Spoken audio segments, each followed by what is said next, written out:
And welcome to today's special Super Bowl edition of the SportsGenerals. As you can see, for once, we are actually all together. Welcome to the show. Thanks, Josh. Glad to be here. It's nice to be here with the boys and get to do the show from one spot together. I know, it's miracle of miracles. Well, honor and a privilege Yeah. to be with you guys. It honestly feels like I'm the talk show host and you guys are the guests. Yes, I want to tell you our problems. Yeah. Might lay down on the couch later. Am I Jimmy Fallon? No. You could do your best, Jimmy. Yeah, you be Josh. Okay, no. That's cool. No, I'm not going to try and give you a Jimmy Fallon impression. No. Be Josh. Anyway, so we are here to talk Super Bowl 56. It is the Los Angeles Rams taking on the Cincinnati Bengals. Oh, and by the way, who was the only one that had the Cincinnati Bengals in the Super Bowl right from the damn start? Me. That'd be you. Yeah, you called it, man. You called it all season. Well, all playoffs. So. Yeah, not only did you call it, but I went as far as to calling you pretty ridiculous for making that call. So I do apologize for that because I happen to have been wrong.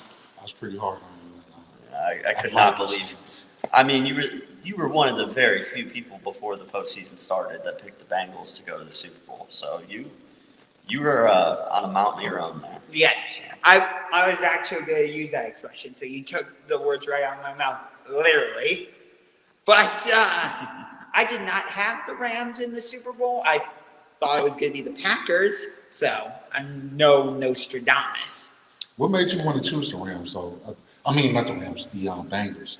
Like, what gave you that good instinct? So I saw what they did down the stretch of the regular season where they had that explosive offense, like what they did against Kansas City where they got down early, but you didn't see them putting their heads down and being like, oh, shit. Like, well, we're done. Let's pack up and go home. Even though they were at home, but still. My point remains that they rejuvenated themselves, if you will, and they figured things out. You saw it throughout the season, too, like what they could do offensively. And yeah, their defense isn't the greatest. It's nowhere near like the 2013 Seattle Seahawks or the 2000 Baltimore Ravens. Obviously nowhere near the 85 Bears. I don't think anybody's defense is anywhere near the 85 Bears. They've got some nice pieces, though. You know, that signing, was it Trey Hendrickson, is one of the most underrated moves. Yes. I think that he's been an absolute monster for them. Oh, yeah. And what I like about the Bengals is I don't want to say they're strictly a second half team, but they saw what wasn't working in the first half of that AFC Championship game, and they're like, okay, we're going to change things up.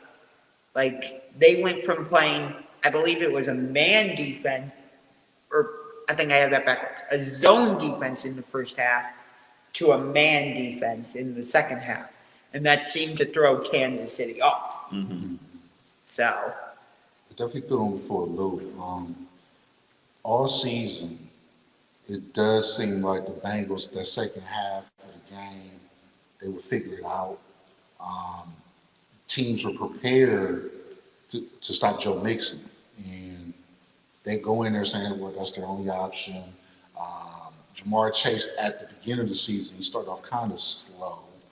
Well, I wouldn't say slow. He started off fast, and then once teams figured him out, then he kind of dipped in his production until he had that one outburst against the Chiefs, and that was at the end of the season. But teams kind of figured them out.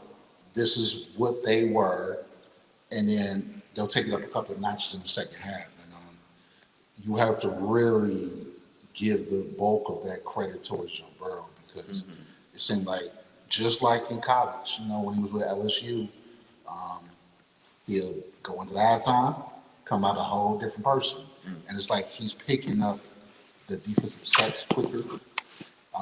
He's calmer. It seems like he's calming down the team. Yes. Yeah, they had a swagger and a moxie about them towards the end of the season that I think you picked up on, and I think that some of us were picking up on, but we're just not ready to kind of anoint them good enough to do, some of the things that they've achieved so far. Right. But, that ended up being something that's put them over the top, that little bit of swagger and moxie, that edge that Joey Burrow has in the second half. And even a rookie like Evan McPherson, like a rookie kicker, like that guy is unshakable, like he makes all the biggest kicks down the stretch. So for the Bengals, for me, it's a lot of just like these intangible things that don't necessarily pop up on the stat sheet. It's like they're just got this old school moxie about them that, they're getting hot at the right time, and there's no better time to peak than heading into the postseason. So they're dangerous. Like I'm not confident about picking the Rams by any means.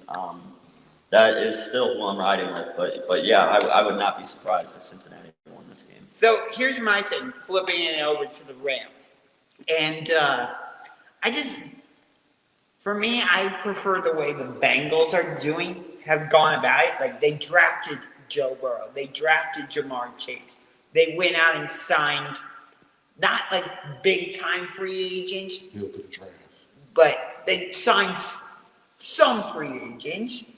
They made a couple trades here and there, but whereas with the Rams, they're like, screw the draft.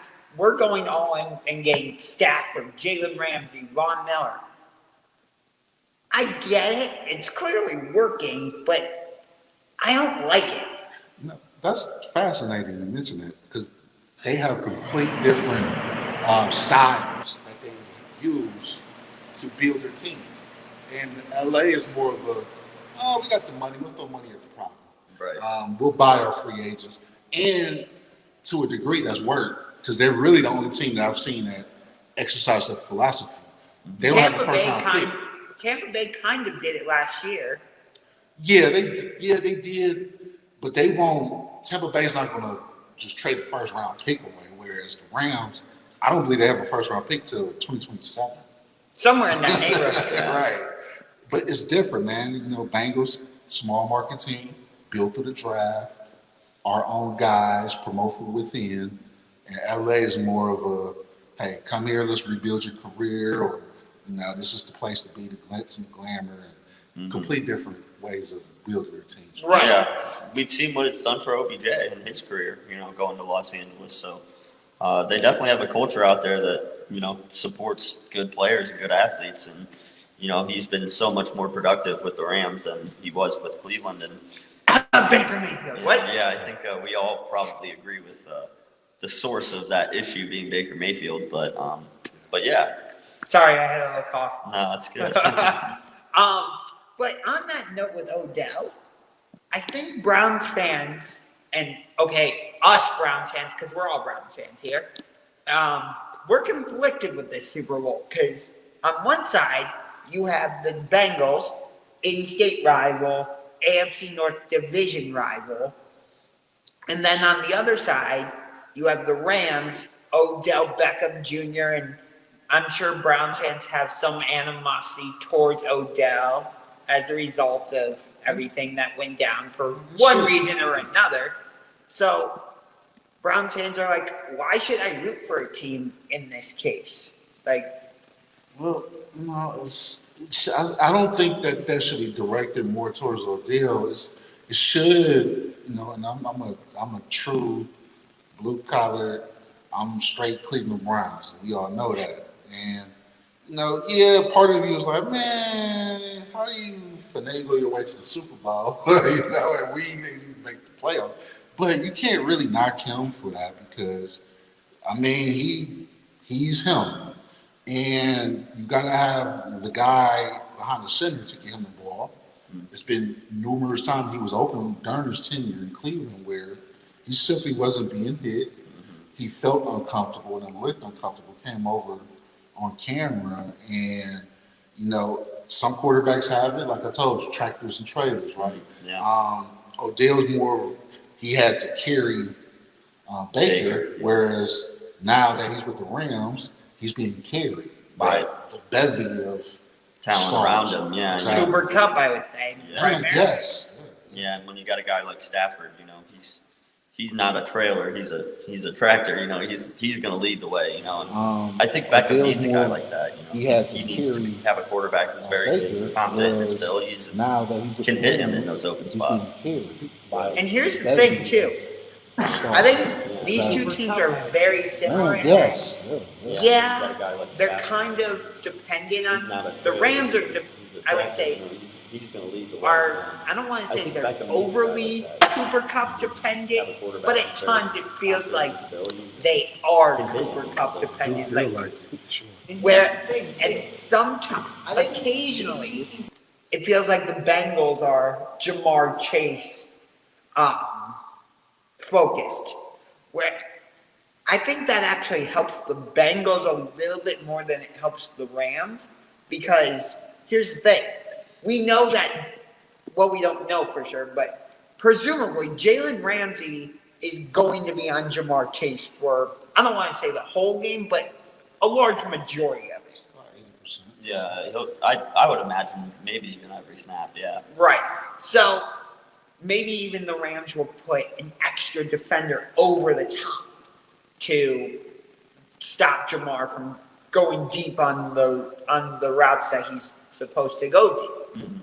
That opens it up for T. Higgins, Tyler Boyd, CJ Uzama, if he's healthy.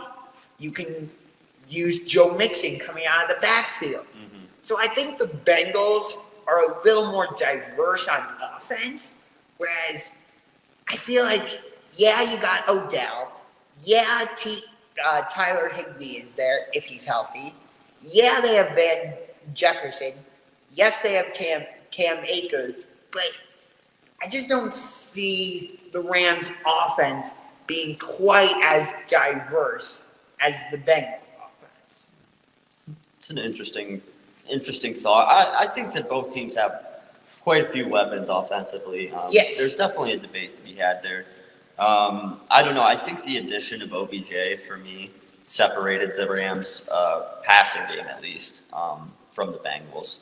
But yeah, I think Mixon's probably the best running back in the Super Bowl by far. You know, and yeah, I think that could add a different dynamic to the game. The problem is with that offensive line, can you get a guy like Joe Mixon going? You don't necessarily have to run the ball, though. They don't have to. If they want to win this game, they're going to have to run the ball. But here's the thing. We know that the Rams have a ferocious pass rush, right? Mm-hmm. What's the best way to counteract that? Either by running the ball, like you said, or you can use your running back in the passing game by utilizing the screen game. Mm-hmm. Or maybe not just Joe Mixon. Maybe you put Jamar Chase in the backfield and use him as the screen guy. Right. So that's another way. I think that's what the Bengals are going to do more of, utilizing the screen game. Yeah, I think with the weakness at offensive line, they're going to have to play LA's strengths against them.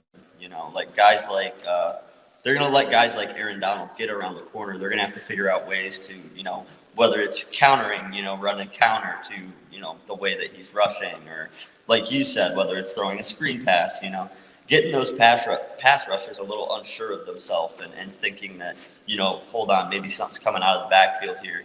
I think that's a way that they can slow down that pass rush, even with the weakness at offensive line. So that's a good point, Josh. Let's also not gloss over those guys, because you are really hitting this.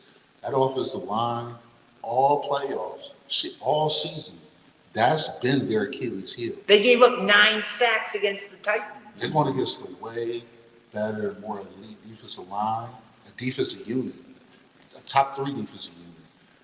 They're going to have so many problems where it's easy to say that we think that this player is going to get off this player. Mm-hmm. But once they line up and, like, you really going to get some Hall of Fame ballot Aaron Donald, who's going to disrupt, off the rip, you're going to have 2 or 3 offensive linemen that's going to be dedicated to him alone. And then Von Miller just comes to life. This is the time of the year when they made that transition for this time. Don't forget Leonard Floyd. Oh, yeah, because now he's like, oh, what about me, guys? And then he's going to run loose. And Joe Burrow, his greatness has carried them to this time. But I think they're going to be maxed out because there's only so much that Joe Burrow could do. He needs the protection. And I see they're going to struggle against this front. It just seems that way to me. Yeah, I understand that. And yeah, the Bengals' offensive line has not been great. Like I said, they gave up 9 sacks against the Titans. It was almost like a turnstile, like, hey, you want to come through and get a sack? It was almost like an Oprah Winfrey type thing, like, you get a sack, and you get a sack, and you get a sack. Okay. Wah, wah. Wah, wah, wah. No, but yeah, it's not like they're not trying. They are trying, but they had a chance to get the top tier offensive lineman and then decided to get Chase. Chase Totally worked out for them. It definitely worked out for them in that aspect. But you already had Higgins, who had a great. I thought he was real good for a rookie. And we got to also understand that Jamar Chase is a rookie. And with a rookie comes rookie mistakes. And what bigger platform to display those rookie mistakes than the Super Bowl? You're nervous. This is the highest stage we've ever played in. You have arguably one of the top cornerbacks in the last 10 years, possibly 2 decades, that's checking you in, and he is gritty. He's going to get in his face. He's going to be hitting them late. He's going to really rattle the rookie. I see those things happen to Jalen Ramsey. He played with a chip on his shoulder. And you got all those factors going against you, man. It's going to be a tall task to expect Jamar Chase to put up 10 catches, 150 yards, and 3 touchdowns. It's tall task. So let me give you a couple team stats. Rams average about 27 points per game, as do the Bengals. The Rams allow about 18.3 points per game. Bengals 19.7. Total yards, Rams are at 386.8. Bengals 385.2. Yards passing, Rams are at 287.8. Bengals are at 282.7. Yards rushing, Rams are at 99. Bengals 102.5.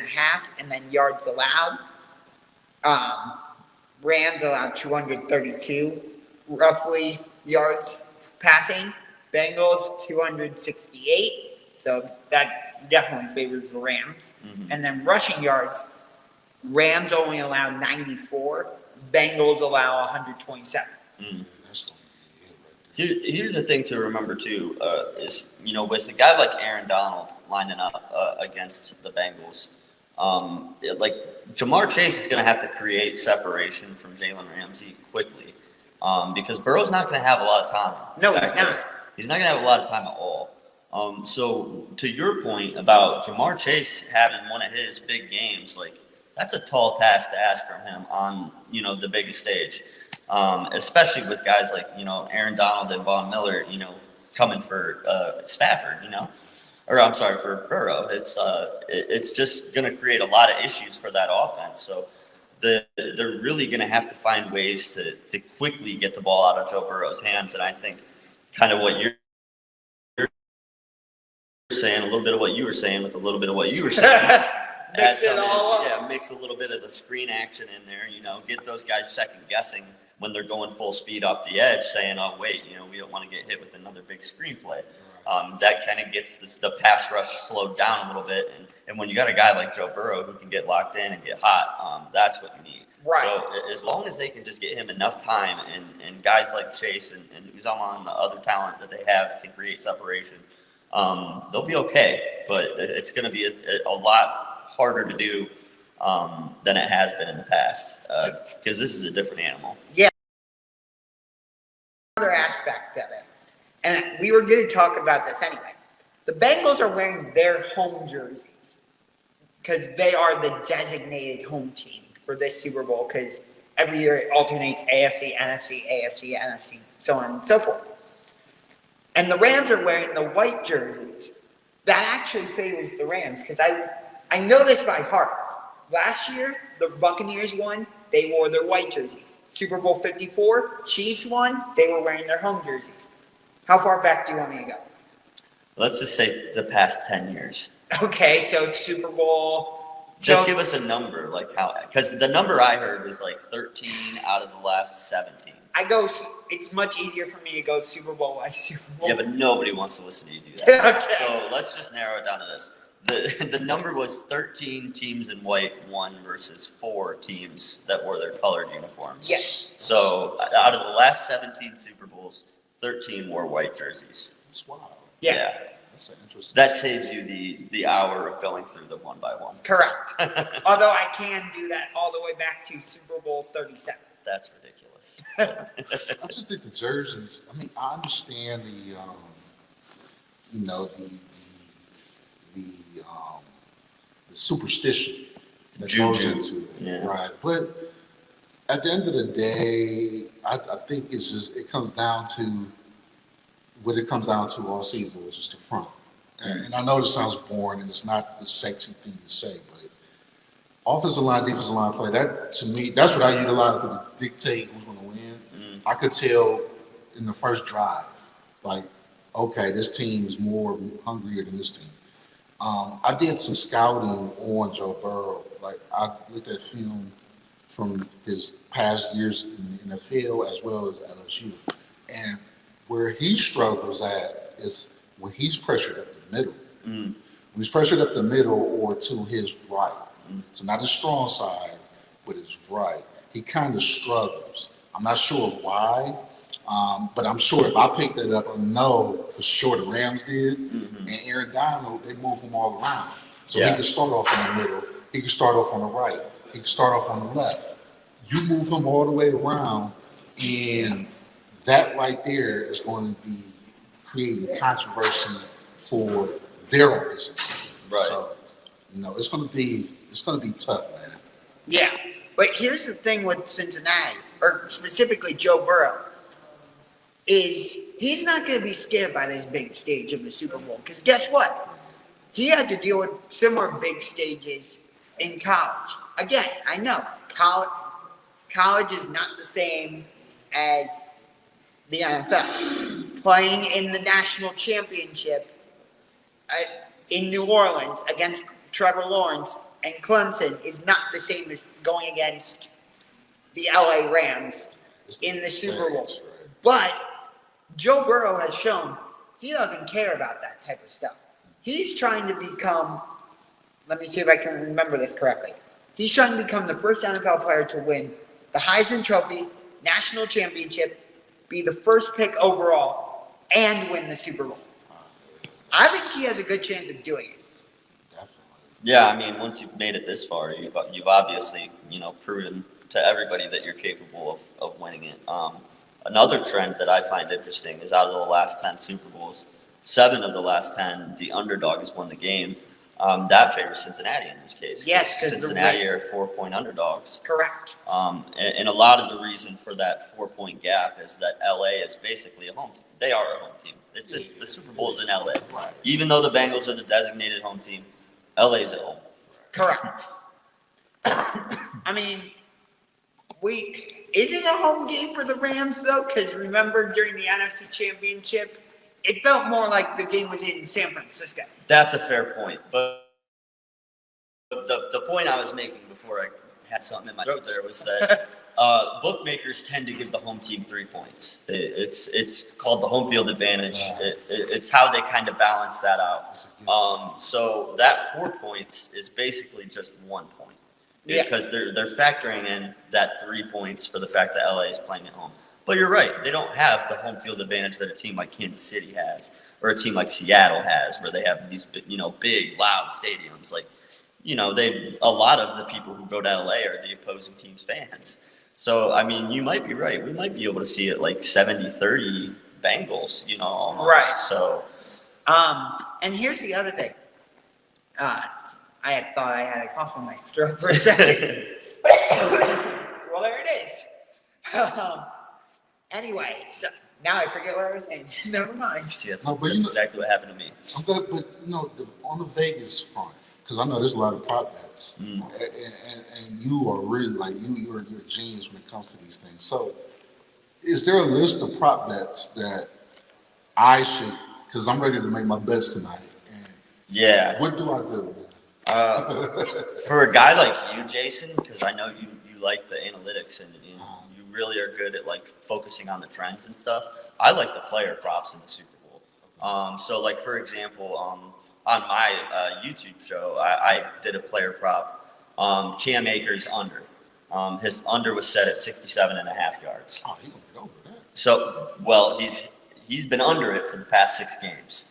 He hasn't hit his over, so the trend is the other way. So I'm actually on the under on that one. I think he might get a touchdown. He might even get 2 touchdowns, but I don't think he's going to run the ball for over 67 yards.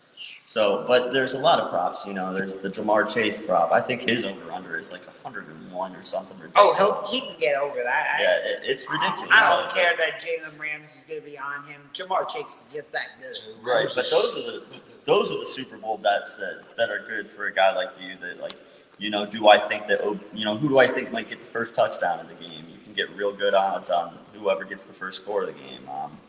Do I think OBJ scores anytime touchdown? You can get good odds on that. Like, there's so many bets. Like, just whatever you feel comfortable about. Like for me personally, I think Aaron Donald's going to be the MVP of this game. Nope. So that's my prop bet. I really like that bet. It's got good value to it. I got it. I believe it was like, I want to say like plus 650 is what I got it at. So How about the ladies okay, a lot of Super Bowl viewers aren't your typical viewers. They just watch it for the commercial. yeah. So what about the lady that said, hey, do they bet on national anthems or colors, Gatorade? Yeah, actually. Sorry, guys. A little bit of a technical issue going on here. We're going to use the microphone for a minute. Yeah, there's you can do all kinds of prop bets. The national anthem, there's a lot of prop bets surrounding that. I can't remember the name of the female artist who's singing it. But for example, do you think it'll go over 1 minute and 57 seconds? You can bet the over under on that. Do you think she's going to mess up a word? So like, does she forget the words? Does she mess something up? You can bet on that. And then Mickey Guyton is her name. So Mickey Guyton, I believe she's a female country singer. But as like she may go over, but as like as someone you're saying who's only in it for the Super Bowl halftime show, they want to see who's singing the national anthem. Those are some fun bets for you. You can do some bets about the halftime show. Yeah, you could do bets about commercials. Like there's all kind of stuff. And then stuff like the coin toss and what color will the Gatorade be that gets dumped on the winning coach. Those are fun bets that you don't have to know anything about football to get into. So if you've got friends coming over and they want to get involved, that's one way that, you can sprinkle a little action on it, make it fun. So I guess going back to the opening point of like why I chose the Bengals and all that, part of it was because we've gotten so used to seeing like Roethlisberger, Manning, either Manning, Eli, or Peyton, Brady, Rodgers, Mahomes in the Super Bowl. So I just wanted a different matchup. Yes, I had originally chosen Rodgers to be in the Super Bowl, but the last time he was in it was Super Bowl 45. So I think that would still apply. But then, like I said, very few people had Joe Burrow and the Bengals. So I'm like, I want a different matchup. I don't like seeing the same matchup or the same teams over and over again. Like when the Cavs and Warriors played each other 4 times in a row, I got bored of it. I'm like, okay, great. Can I get a new matchup, please? Yeah, as long as my team's in it, I don't care. So I didn't get bored with that particular one, but I get what you're saying, especially from a neutral standpoint. Like, I don't care about the Bengals. I don't care about the Rams. Like, so yeah, I get what you're saying. As a Browns fan, though, I don't understand all the Cincinnati bandwagoners that are. Yeah, there's a lot of people who are saying hometown pride and this and that, and that's great. But I want you to know that my friends in Cincinnati hate Cleveland, and they would never root for the Browns if we were in the Super Bowl. So as long as you know that and you're okay with that, then that's fine. But yeah, I personally just don't understand how you can root for a division rival in a Super Bowl. So I'm rooting for the Rams in this case. I want to echo that because it is disturbing. If you're a Browns fan, you go into this game with your neutral face, like, hey, I don't care who wins. I'm going for the party. I'm going for the I'm watching for the commercials. Um, I'm doing it because it's something to do. And with COVID and all the lockdowns that's been going on in the past, it's just a way to get out the house. But the fact that you would go to the store and buy a Jamar Chase jersey or a Bengals hat, it rubs guys like me in the wrong way. And I want you guys to stop while you're ahead and let's get back on track, man. Let's understand. Let's understand. The Cleveland Browns swept this team that's in the Super Bowl.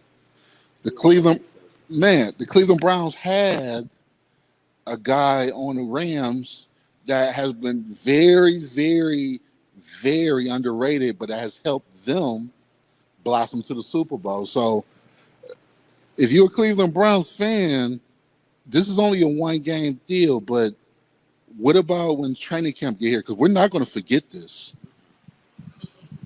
Yes, I am a diehard Cleveland Browns fan like you guys. However, I cannot root for the Rams. Absolutely not. It has nothing to do with Odell. Should we lose our stream? You might have lost the stream. If anybody's listening, post a comment in the chat. Still hear us. I still got this going. I can have South It's still recording. Having a few technical difficulties on the live stream. We're trying to figure this out. But, We're just going to continue, and then we'll post later. all right. I think the live feed's back. all right. I think the live feed is back. Awesome. We apologize. Hopefully you got all that. But to sum it all up, these two are both rooting for the Rams as they're. Let me see if I can get this right. Since you guys are diehard Browns fans, no way in hell you can root for the Bengals. Do I basically have that correct? Yeah. Now, for me, no. I'm not rooting for the Rams and I'm not rooting for the Bengals. I bet. How can I word this? The football guy in me thinks that the Rams are going to be too much for the Bengals to overcome and Burrow to overcome. But the gambling side of me, I bet on the Bengals because it's more of you hit more when you bet on the underdog. But I could care less who wins the game, to be honest, because it ain't the Browns. So you was kind of on. Okay. I'll take it a step farther though. No, I'll never root for the Bengals. There's no situation I would ever root for the Bengals against anyone. I just don't. And I could say the same about the Steelers and the same about the Ravens. They're division rivals. We face them multiple times a year, every year. I could never get behind one of those teams after all of the animosity and the buildup in those games that happens every year. I don't know. It just feels wrong to me to root for a division foe. So you got to take a shower after you watch. Yeah. So I'm a diehard Browns fan like you guys. Don't get me wrong. But I don't agree with you about any of that. I am full-heartedly rooting for the Cincinnati Bengals in this game. And the reason is not because of Odell Beckham Jr. I mean, that I could care less about that part. The main reason I'm rooting against the Rams is because of their owner. I hate Stan Kroenke because not just because he moved the team out of St. Louis, but the way he moved the team out of St. Louis. It felt as an outsider, it felt like he intentionally tried to make the team as bad as they could be so that it would look like, again, I emphasize, it would look like St. Louis didn't care, so he would just have an easy excuse to move the team to Los Angeles. But you know they was in LA prior to St. Louis. Even still, I know they were in Los Angeles prior, but once they got to St. Louis, that's where I grew up knowing them as the St. Louis Rams. So you're right. Like I'm the same way with the Chargers. Like I grew up knowing them as the San Diego Chargers. And my favorite player of all time in the NFL, LaDainian Tomlinson. Okay, you're gonna have to explain why you're shocked about that. I'm kind of shocked by that. But yeah, by far my all-time favorite player is LaDainian It's Tomlinson. a great pick, by the way. He's a freak. Yeah, no, if that will never change. I had a powder blue LT jersey, Those are so nice. but They are. but it Powder blues are the best uniforms in the NFL. but for some reason I don't know what happened. It just randomly disappeared. Yeah. I don't know if I stupidly gave it away or what. Thankfully, I have my second favorite player's jersey, Maurice Jones-Drew. So, Nice. yes, I have his old style Jaguars jersey. Yeah, one of my favorite all-time players is Marshall Faulk, and I remember him in his time in St. Louis. So yeah, I get what you're saying. There's a little bit of a, you feel like there's a history attached to the St. Louis Rams now, but to what Jason said, they were in LA before. So while Kroenke may look to you like the bad guy, to a lot of people in LA, he's the hero that's bringing their team back. So it's two sides to the coin. I personally think he's a scumbag. I don't like the way that he went about doing it. I agree with you there, Josh. But I also kind of agree with Jason too. It's like, yeah, but he did do a good thing for the city of LA. He brought their team back. So Yeah, I get that. And also to bring in a little bit of soccer, which I know you'll appreciate this. I'm not as much of a soccer aficionado as you are or my friend Colin. But I know that Kroenke is he the full owner of Arsenal? majority owner of Arsenal. He's basically the one that pulls the strings. Yeah. And from what I've heard, it doesn't sound like he's running Arsenal very well. Yeah, as a Manchester United fan, I love it because he's kind of ran Arsenal into the ground. I mean, he drives Arsenal fans nuts. I know the whole situation there. They have problems with a lot of American owners owning Premier League teams, not just Kroenke. Which is another point that I wanted to make too. Is like all the owners suck, man. And I don't necessarily know too much about the owners of the Bengals, but I do know that they don't have a freaking indoor practice facility, and it's 2022. And it's Cincinnati, Ohio, and they've got guys practicing outdoors in negative 15-degree weather. It's insane to me. They're in the Stone Age when it comes to facilities, So it's like I don't necessarily care for the Bengals ownership that much either, Yeah, I'll give you that one. And the Browns, if Paul Brown didn't exist, the Bengals wouldn't exist because Paul Brown got, let me see if I have this right. Paul Brown got cut from the Browns. If I remember. No, you kind of close to it. So, Paul Brown was the coach. He started the Browns, and he was the coach of the Browns. And then there was a new owner that bought the Browns. Talking about ownership. So this guy named I'll just call him Modell. I won't give him the time of day of saying his full name, but Modell bought the Browns. He fired Paul Brown. Paul Brown went and started a expansion team. The expansion team was the Cincinnati Bengals.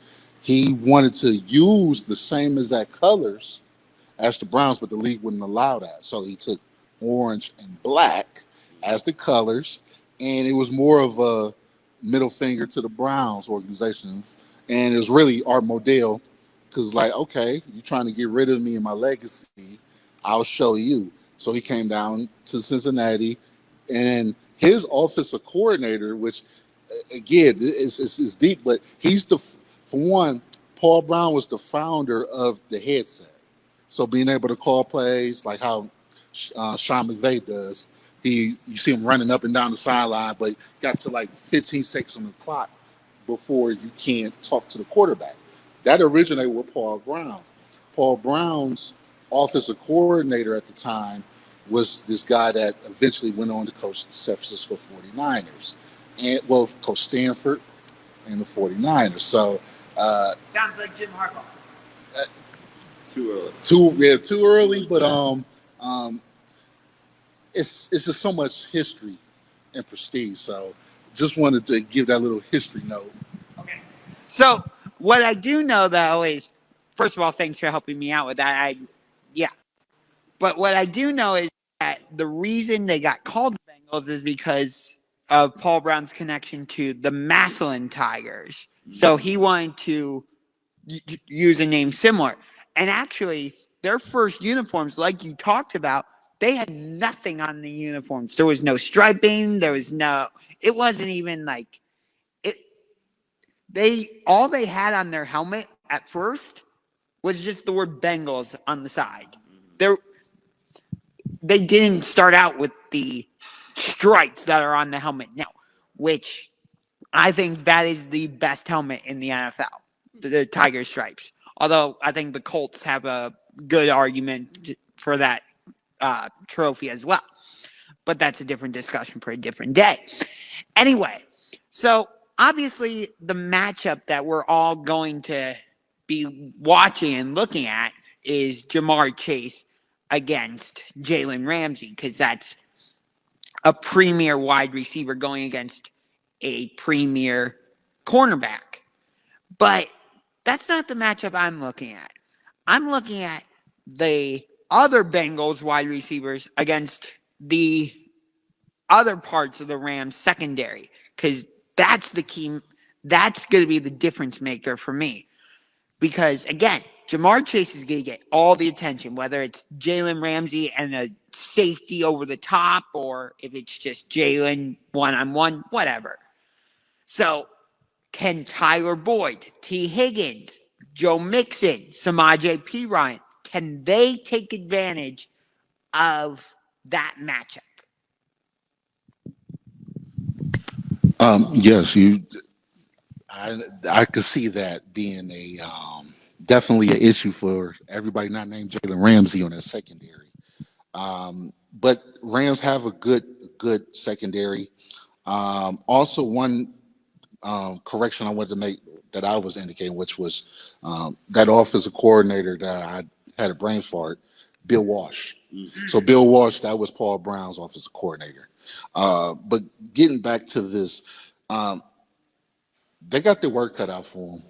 I think that the defensive line putting so much pressure on Joe Burrow, it's not even going to have a. He's going to see that either Higgins is covered or Ramsey. I can see Ramsey flip flopping, checking Higgins one play or a few plays or one series, going back to the rookie and flipping it their way.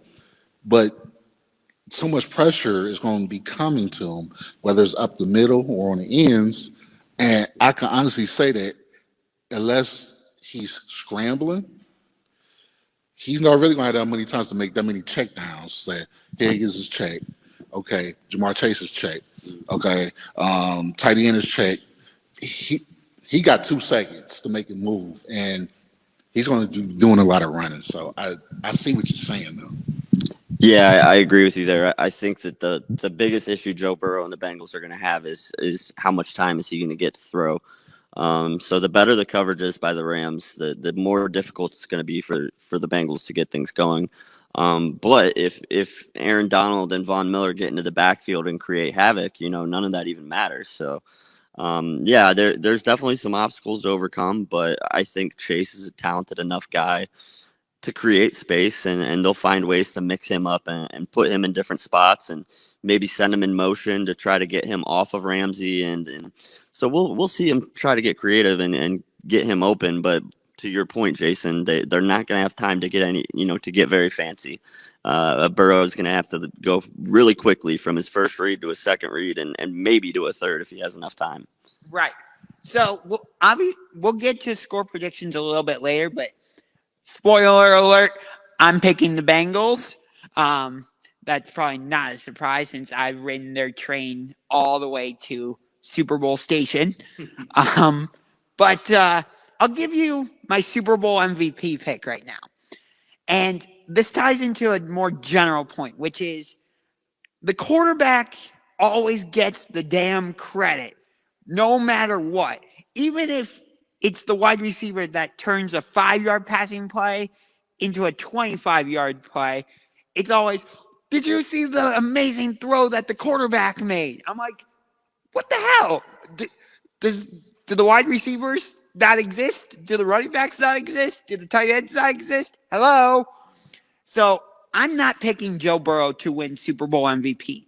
I'm not picking Jamar Chase to win Super Bowl MVP. I'm picking T. Higgins to win Super Bowl MVP. Because again, the Rams are going to devote so much attention to Jamar Chase, that's going to allow T. Higgins to go off for, I'm going to say T. Higgins gets 10 catches. I'll say he gets a touchdown and 205 yards. That would be a monster game. Wow, 200-yard game in the Super Bowl. Has that ever been done before? I don't know if I remember a 200-yard. I'm crazy. What do you want? Yeah, but I mean, if you do think it's going to be a high-scoring game and it's going to be a shootout, then it's definitely well within reason. I mean, 32-28 is my rough score prediction. Okay, cool. Yeah, I mean, these guys can score a lot of points. We know that. We've also seen a couple duds. We've seen the Bengals. The one game this postseason, they scored 16 points, and it was I think 10 of them were on field goals and then one touchdown. So it's like we've seen the offense struggle, and if they struggle against the Rams, they're gonna have a really hard time because I think that Stafford has proven that he's shaken some of those Detroit Lion demons this postseason, and he seems very confident of himself right now. And I think that that's really the X factor in this game is Stafford ready to play in the biggest game of his career? How does he perform under this type of circumstances? Because we haven't seen it yet from him.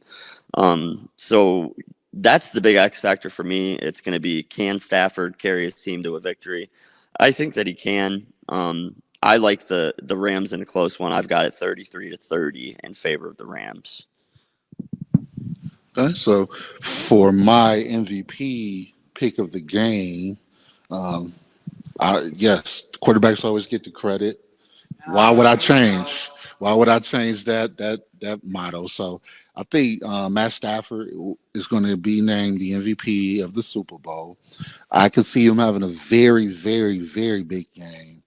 At least throwing about 350 yards, 3 touchdowns, probably 1 pick. I'm assume, but I think that he out of all of the players that's in the Super Bowl, I think he has the most to prove, and the thing he has to prove is that he belongs there, because he's always had this stigma that you had Megatron and you couldn't do those numbers that you're doing with Cooper Kupp.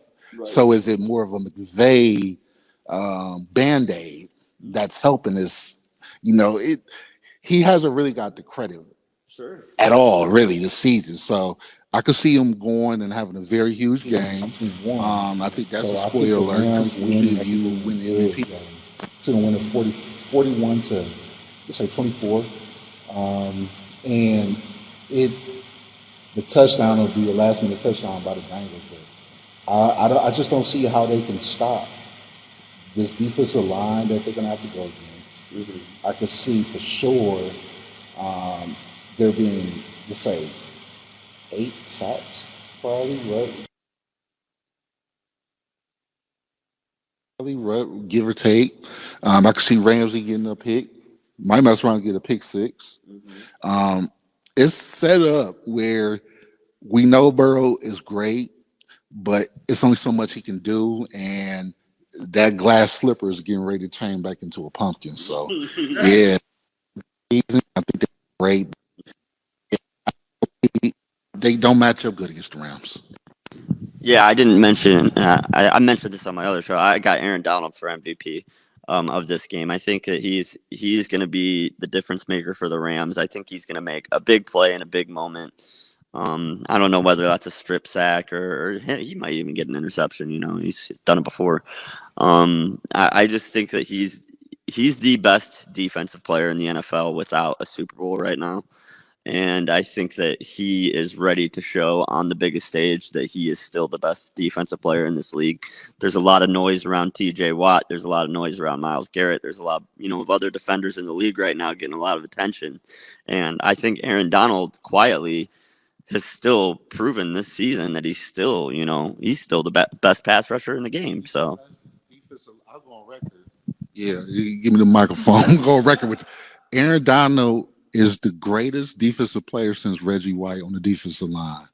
And if you really are a football fanatic like myself and you dissect film and you watch this, I want you to pay attention to how many offensive linemen they have to set aside for him, how much he disrupt and change the entire flow of an offense, man. It's all game plan towards number 99.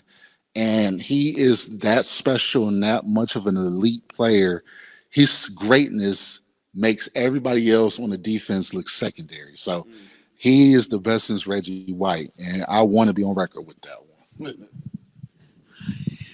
I'll give you that one. I think Aaron Donald, although Von Miller, I think, can make a case to be in that discussion as well. First ballot Hall of Famer, no problem. I think right now, Matthew Stafford is a borderline Hall of Famer. I don't think, even if he wins the Super Bowl, he won't be first ballot. I think it'll take him a couple years to get in, but he's on the fringes right now. I think in order for him to solidify his place in Canton, he needs to win this Super Bowl. If Stafford wins the Super Bowl, his stats is better than Aaron Rodgers, and he got the same amount of rings as Aaron Rodgers. What would you say after that? You mean in terms of him being a first ballot, or do you... Yeah, Aaron Rodgers is a first ballot Hall of Famer, which I guess shows what you were talking about actually on your show earlier when you were referencing why people try to make the case that Tom Brady isn't the GOAT, which is that if you want to discredit him for Super Bowls, which I have done and will continue to do. But we can have that discussion on a different day. Anyway, so yeah, like with Aaron, for example, his one Super Bowl at this point was 11 years ago.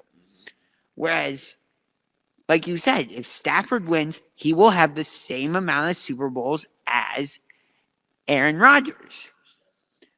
But so let me come back at you with this, Jason. Does that put Matthew Stafford in that elite class of quarterbacks with Aaron Rodgers, with any other quarterback that you would put in that grouping? I was getting spicy. That's a great one, right? Yes. I'll take it a step further. If Matt Stafford was put on the Packers,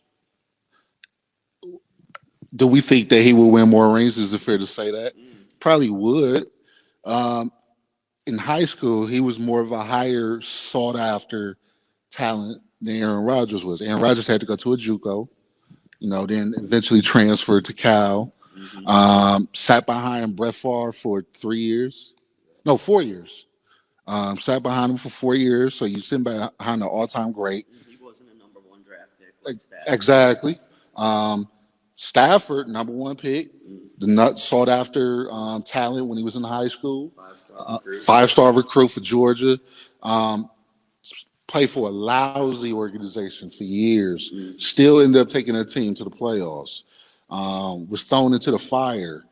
But statistically, he's only average 4,000 a year. Yeah, he's up there. First Super Bowl. This is his first time playing for a quality-based team. Right. And he's in the Super Bowl. Right. And he's never had the full, he had Megatron, but he didn't have every other piece that was needed. So, man, I think that, Matt Stafford is better. Well, elite-wise, we should be having that discussion. He is elite.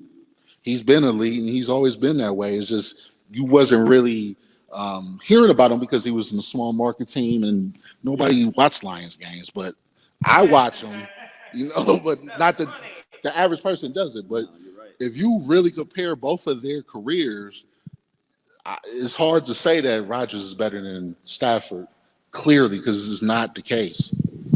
Yeah, I think from a talent standpoint, Rodgers might be the most talented quarterback of all time, just from a talent standpoint. But you're right. You could say a lot of the same things about Stafford, and he's done similar numbers to what Rodgers has done with weaker teams. So it is an interesting idea. I do ultimately think Rodgers is a better quarterback than Stafford, but at the beginning of this year, I picked Stafford to be the MVP this year, the regular season MVP.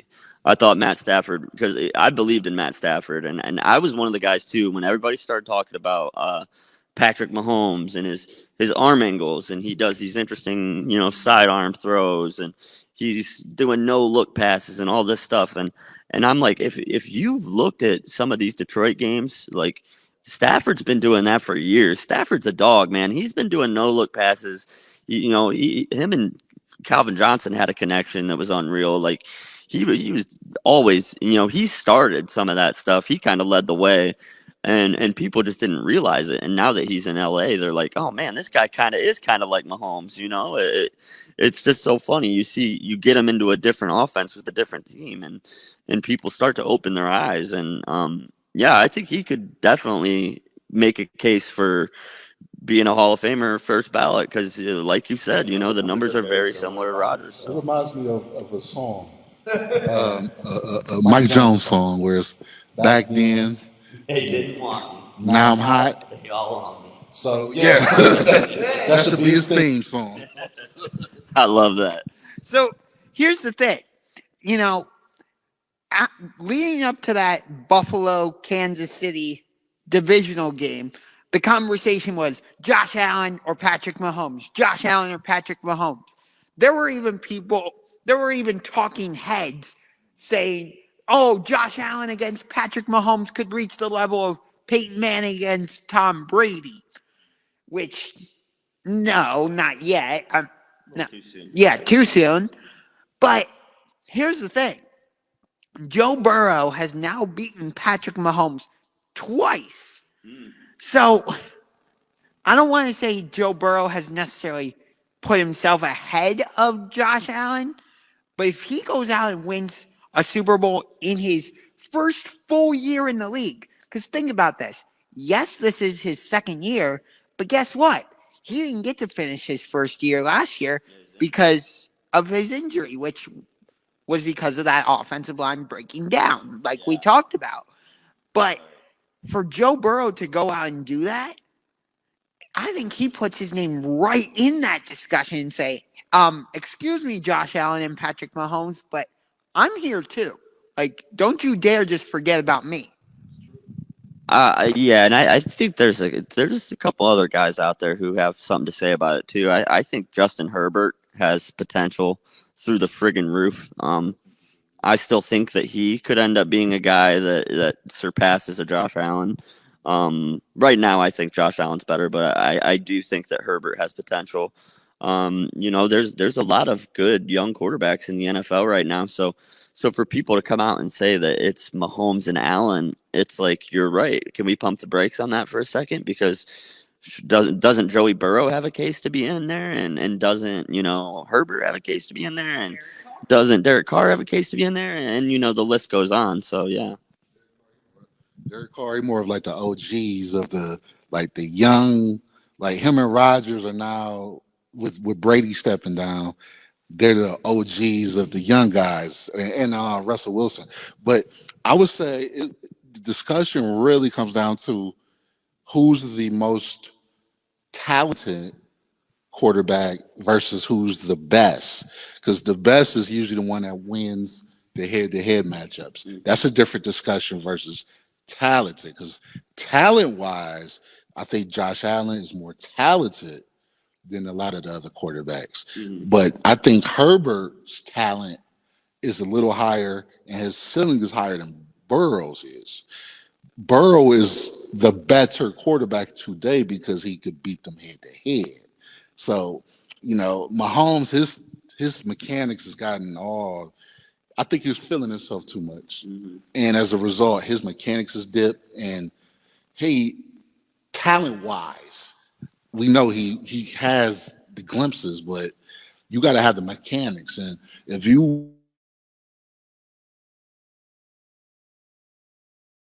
watch, Allen's mechanics has improved.